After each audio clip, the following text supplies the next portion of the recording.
Hello everybody and thank you for joining our webinar today. We will be showcasing several customer projects we have delivered in recent years to some of our customers. Before we dive into today's topic, let me share a bit about myself. I've been working with Etiersoft since 2008, focusing mainly on custom tools as well as projects we have completed for SolidWorks and SolidWorks PDM.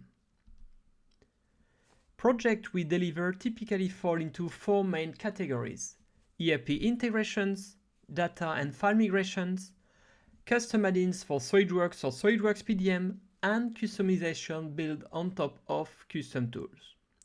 We'll present example projects for each category.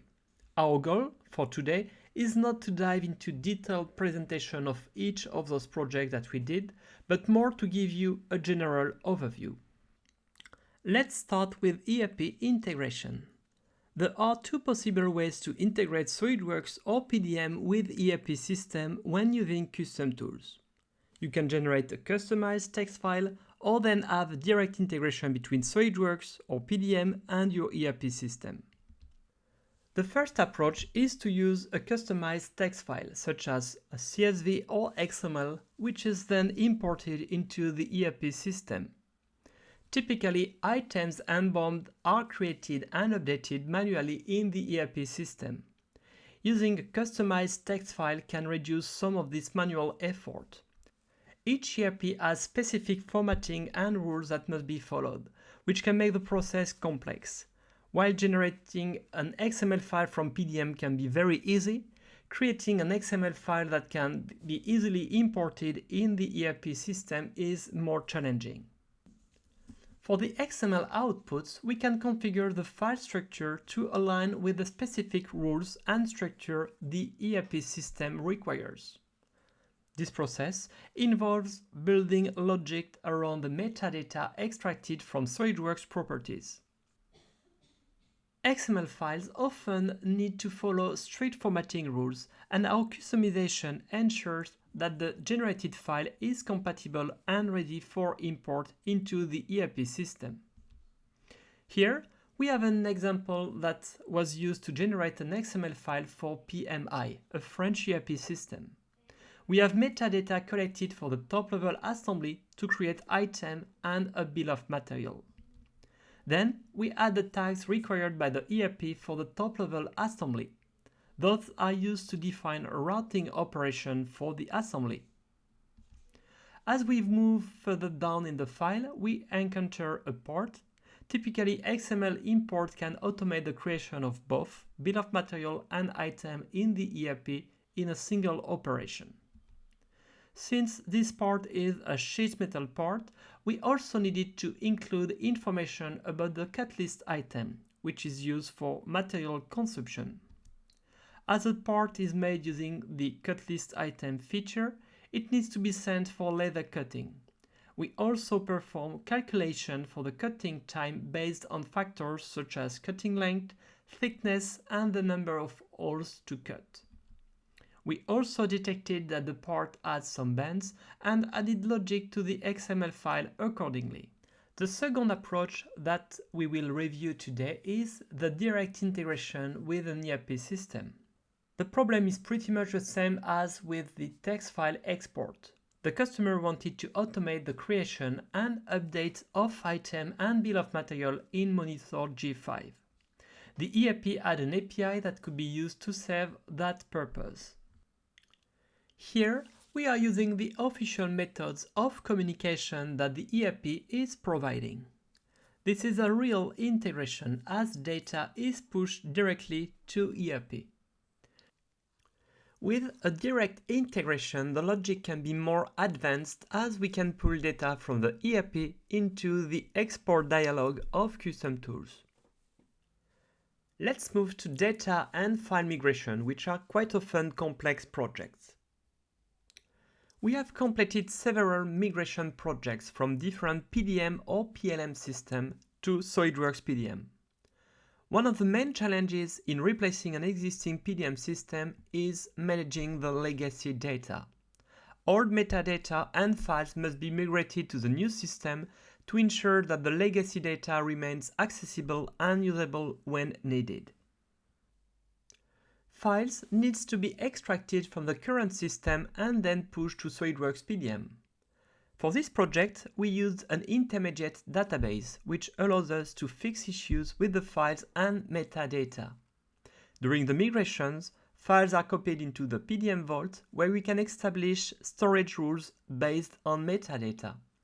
The metadata is then mapped to the item card attributes in PDM. In this case, we needed to migrate the entire file history, which adds complexity as it increases the total number of files to transfer. We first migrate parts, followed by assemblies, which allows us to update assembly file reference afterwards. The next case is unusual, as we migrated files from an existing SOLIDWORKS PDM Vault to a new SOLIDWORKS PDM Vault. After several years, the current vault had become disorganized and the customer wanted a fresh start. The existing file attributes were inconsistent, with some metadata missing and also new attributes that needed to be added to the files. Additionally, the file structure in the vault was incompatible with the customer's updated design processes. As with the previous case, we developed a standalone application for these migrations. Files were initially migrated directly from the old vault to the new one. During the migration, we could automatically update metadata based on predefined rules, and additional information from the ERP system were also added to the PDM data card. Before starting the migration, we also generated an Excel file from the legacy file, listing attributes for cases where certain files could not be fixed automatically. Finally, we used a combination of attributes to define a new file name and location, and then updated all file references within the assemblies. Let's move on to the next category, SOLIDWORKS and PDM development. In this area, we often provide SOLIDWORKS add-on or PDM task add-in to perform tasks beyond the scope of custom tools. The batch property updater. Sometimes certain properties are no longer needed and end up polluting the files. Additionally, a lack of standardization often results in poor metadata management. The challenge is to correct those files, as we can easily deal with a large number of files, which make manual work almost an impossible task. To address this, we developed a utility which uses the SOLIDWORKS document library to update metadata without having to open each SOLIDWORKS document. The tool can process hundreds of files per second in a single operation. Multiple metadata actions can be applied. For example, we can delete, rename, add properties, or modify values, or copy or move property values between configuration and document properties. Also, we can use very powerful filters to target specific files to update. Let's have a look at what the tool does. Here we have both item code and item code viz properties, so I can remove the one that is no longer needed. Also, some property names were incorrect for some of my files, so here I just need to rename the properties. The unit of measure was in Finnish, but I needed it to be in English, so I was able to use the filter to specify how to update the values and define specific update rules. The search tool application was developed for a company that needed a tool for non-SOLIDWORKS users to search for files outside the SOLIDWORKS PDM Vault. All file-neutral formats were stored on a server, following a specific folder structure. Production staff needed to access specific file formats, while the purchasing department required access to other file formats. The Windows search proved to be completely unusable for their needs. We developed a separate search application where users simply entered a part number, and the application will then search for all available documents and file formats based on a specific profile. Here is an overview of the tool, but let's start by having a look at the application settings. As we can see, we have different types of profile defined for each user groups. For each user group, we can associate specific file extension to be displayed in the search results. Now let's take a look at how this tool is used. The user simply enters a part number, and based on the selected user profile, the search result will display the required file formats. From the search results, you can select a document and open it. The next add-in was developed to insert band marks in a DXF file. The customer wanted these band marks to be visible on the output DXF file, making it easier for the operator to perform the bands. For this task, we developed a separate SolidWorks macro. For all sheet metal parts, we automatically flatten the part and insert the band marks into the sketch, indicating where the part needs to be folded. Here, we can see a flattened view with band lines as they are created by SolidWorks. This approach was not feasible for the customer's cutting machine. Here, we can see what our tool actually does. It inserts small marks that will be cut by the lather to indicate where the band is required. Generating a list of profile cuts. For the next case, the customer uses a machine for cutting and machining operation on their weldment. The machine supports the load file format. From a multi-body part in SolidWorks, they needed to extract different types of information. This task would have been nearly impossible to perform manually. We developed both a SolidWorks and also a PDM add-in that generate the specific file with the required metadata needed by the operator. First, we collect the profile type, and then we define the required stock length based on the total cut length. So we have some type of comparison table that we have also defined to define which stock length is required. Then we have the total cut length along with the different cut angles. And here we have the tricky part, as each profile has specific machining operations. We needed to add the operation type and also calculate the position of each operation. The position of the machining operation is something that we are not getting automatically from SolidWorks, but needed to calculate. The last category of projects we deliver is services related to custom tools. These are extensions built on top of custom tools that extend existing capabilities. Also, if they are developed on top of the print and convert or the export features, they can also work within SolidWorks PDM Professional using the Custom Tools PDM Task add-in. In the next case, the customer needed to update the SolidWorks material of all their SolidWorks parts, as well as the key factor and bend radius for sheet metal parts. We solved that issue by creating an extension for the Custom Tools batch operations. We compared the current material with the new one to apply using a correspondence table. If the part was a sheet metal part, we also needed to apply the correct settings for the bend radius and the key factor.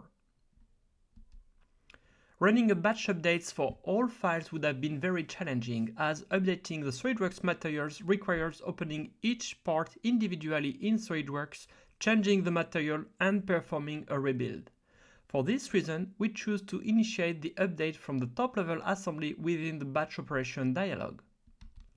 During the process, we first apply the new material, and for sheet metal parts, we then check the gauge table to apply the correct key factor and bend radius. Next in line, we have the archiving of PDF and DXF files. All converted documents were stored on a server. To keep track of revision, a separate PDF and DXF files was created each time we had a new revision in SolidWorks. All the converted PDF and DXF file with the new revision were also stored into the same folder. The latest revision should always be the one to be used, but with all revisions stored into the same folder, it was very easy for mistake to happen. Once again, we developed an extension for the file conversion process. During an export, we compared the current revision value of the 3D model with the last character of the corresponding document that had been converted. So we just compare with the last character of the file name. Here, we can see how it was previously managed, with all revisions stored into the same folder. With the extension, we can now easily compare revisions between converted files and the 3D model. If we detect that the 3D model has a higher revision than the existing converted document, we create an archive subfolder, move the file with the older revision there, and then store the latest revision in the root folder. In the next project, the customer encountered challenges in identifying model-related documentation, especially for the document used for maintenance. We developed an extension for file conversion that generates a QR code based on a combination of properties. The QR code is then inserted directly into the converted document. In this setup, here we have a top-level assembly with a list of all components. A file conversion profile is configured to trigger an extension that generates a QR code. For example, you can use a conversion filters to insert QR code only for spare part components. When the file is converted, a QR code is automatically generated and inserted into the PDF file. Scanning the QR code gives users direct access to additional information, such as maintenance guide. In the next case, the customer needed to collect all PDF and DXF files related to an assembly for the purchasing department. The challenge was that the PDF were saved across multiple locations, making the collection process very time-consuming. We developed an extension for file collection based on predefined file conversion profiles and filters, allowing the customers to collect existing PDF and DXF files without running a new conversion. All required files are automatically collected, and then we package them into a zip file for easy access. Here, I replicated the customer's environment. We have 3 different types of folders for storing converted documents. First, we have the converted files for the SolidWorks model that are specific to this particular project. Next, we have the converted files related to the design libraries, which includes both manufactured and purchased components. Collecting the files specific to the project is relatively easy, but gathering files from the design library can be more challenging due to the large quantity of documents. The PDF and DXF collector creates a zip file gathering all required converted documents. The Custom Tools database cleaning tool. All files saved in SolidWorks are automatically indexed when the Custom Tools add-in is activated. Over time, the number of indexed files in the database has grown, resulting in slower search performance and also reduced search result quality for that particular customer. We developed a standalone application to perform the Custom Tools database cleaning. The user can specify specific paths to clear from the database, and the solution removes the indexed files without deleting the actual files from the drive. Also, the user can replace all paths as some drives have been replaced over time. Here, we can see the tool interface. It's pretty basic, but it does what it's supposed to do. Also, in Custom Tools, it is now possible to define which paths are indexed and which paths are not indexed into the Custom Tools database. Last in the list for today's are the Excel reports. While we offer out-of-the-box reports that can easily be configured, sometimes users request specific reports with specific formatting and also structure to be followed. Those custom reports typically require a lot of manual work, which frequently leads to errors and also challenging in keeping them up to date, but some of those reports can easily be automated with Custom Tools. These reports are deployed as extension of the Custom Tools export feature, and as mentioned earlier, they can easily be generated from SolidWorks and also from SolidWorks PDM using the PDM task add-in. These reports can serve different types of purposes, and since they are based on Excel, we also have access to additional capabilities provided by Excel, such as the Excel API and also the formulas in Excel that are available. I will show you few examples of customized report generated from custom tools. Here, the customer wanted to generate a report with all parts and then based on the part category create a specific sheet in the Excel report. Next in line is the drawing listing report generated from SolidWorks PDM. The customer wanted to generate a report to identify which model requiring a drawing actually had one. For items marked as make, we needed to check if a drawing existed in PDM. If it did, we included the drawing names and the size in the report. If the types was made and no drawing was found, we highlighted the row in red. When a drawing was found, we also inserted a link to the corresponding Excel file. This report was generated to automate a BOM and item creation in Sage. We also added information about the material consumption for cut list items. As you can see, in the first column, we use a specific numbering to navigate through the assembly levels. Here, also we can see that we are using a specific formatting and structure for that report. All information are corrected from the SolidWorks and inserted into the BOM sheet. Then, based on the part category value, we use Excel formulas to create additional sheets. This is very crucial for reporting, as once we can collect metadata, we can build specific rules to it, which can be very basic or then a lot more advanced. Very similar to the previous report, here is another example. Here we collected information from the child of the top-level assemblies and parts with cut list items. We gathered weldments and sheet metal parts. Here we have listed information about each cut list item, pulling data from the cut list item table. Listed all the parts that needed to be purchased. Also, as you can see, the columns to display differ based on the selected sheet in Excel. Here is the last report that I will show you today. From SolidWorks, we generate an Excel report. It also adds a list of unit parts to the purchasing sheet.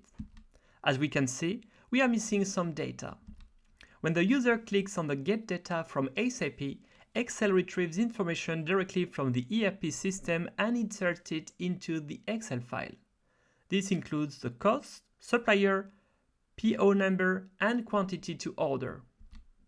Then, if the user clicks the Send Data to Project button, it automatically writes the information back to the project sheet and performs some calculation. That is all we had for you today. We hope you enjoyed our webinar. Thank you for watching. We are in the life-saving business. We kill your routines before they kill you.